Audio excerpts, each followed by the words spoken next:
Voilà une note concernant le gras pour la deuxième partie de la recette du saucisson de jambon. Alors, quand vous avez des lards, le but c'est de prendre les parties les plus grasses, comme présenté dans le document PDF. Et je pense qu'une vidéo est très importante pour bien montrer, pour être sûr que votre saucisson, votre résultat final soit correct.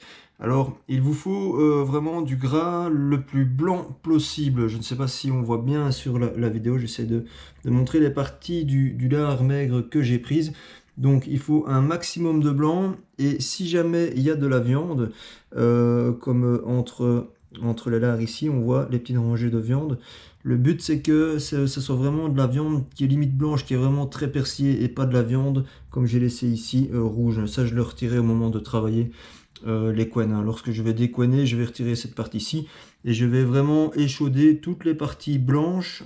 Ici, tout est déjà quasi nettoyé d'un point de vue viande, donc le but c'est de ne pas laisser de rouge comme ceci, mais d'avoir vraiment le blanc, beaucoup de blanc, et une viande qui se trouve entre ces deux lignes de gras, la viande qui est vraiment très imprégnée également.